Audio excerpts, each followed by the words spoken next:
سلامونه وخت مو په خیر پام وکړئ د دې مهال تازه او مهمو پیښو ته.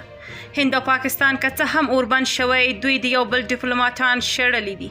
پرون سې شنبې مې 14مه د هند بهرنیو چارو وزارت وویل چې په نوي ډیلي کې یې د پاکستان د عالی کمیسیون یو کارکونکی ناغوښتل شوی شخص اعلان کړی او په 40 ساعتونو کې یې له هنده د وتلو امر ورته کړی دی.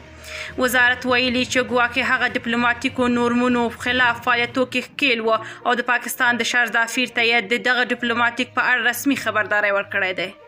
وزارت ویلي چې ګواکې هغه ډیپلوماټیکو نورمونو خلاف فعالیتونو کې ښکیل و او د پاکستان شارجه ته یې دغه ډیپلوماټ په اړه رسمي خبرداری ورکړی دی. د هند له دغه ګام وروسته پاکستان هم ورته اقدام وکړ. په اسلام آباد کې یې د هند د عالی کمیسیون یو مامور نامنل شوی شخص اعلان کړ او ورته یې وویل چې دی په 40 ساعتونو کې له پاکستانه ووځي. د پاکستان د بهرنیو چارو وزارت په یو اعلامیه کې هم د هند په څیر خبر شوی چې ګواکې دغه ډیپلوماټ په داسې فعالیتونو کې ښکیل و چې په مسؤلیتونو کې یې نه راځي.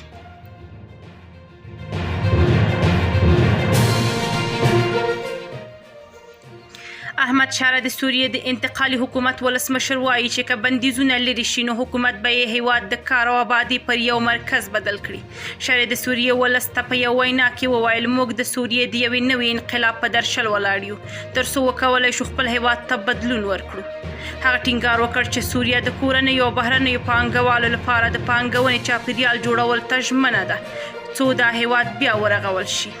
احمد شاه وویل موږ د ټولو پانګوالو هرکلی کوو که هغه د هیواد دننه وي که له هیواده بهر. له ترکیه او خپلو ملګرو نه مننه کوو.